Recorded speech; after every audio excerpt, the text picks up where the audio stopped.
Well, thanks everybody for taking the time to be here on very short notice.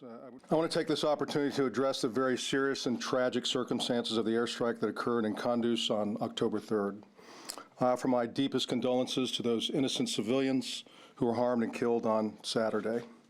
I echo the Secretary's comments about the tremendous work that Doctors Without Borders conducts in Afghanistan and throughout the world. They have provided invaluable medical assistance to those most in need in Afghanistan.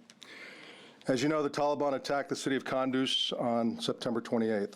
Afghan security forces have been fighting to remove the insurgents ever since.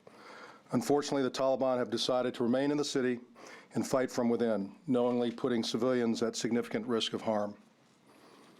Our forces are in the area to provide training, advice, and assistance to the Afghan forces. While our personnel are not directly engaged in the fighting, they are providing valuable support to the Afghans. Afghanistan remains an area of active hostilities, and our personnel continue to operate in harm's way. Therefore, they retain the inherent right of self-defense.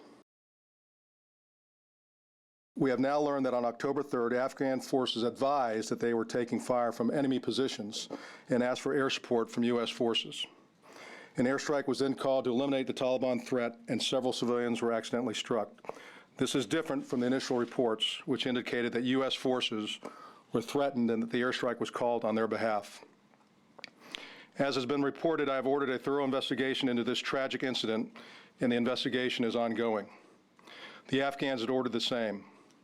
If errors were committed, we will acknowledge them.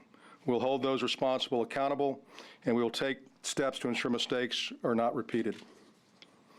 We'll await the outcome of the investigation, provide any additional updates, and we will share the results of the investigation once it is complete. As you know, the United States military takes extraordinary steps to avoid harm to civilians. However, the Taliban have purposely chosen to fight from within a heavily urbanized area, purposely placing civilians in harm's way. We will continue to take all necessary steps to avoid future civilian casualties. Again, I want to offer my deepest condolences to those innocent civilians who were harmed and killed on Saturday.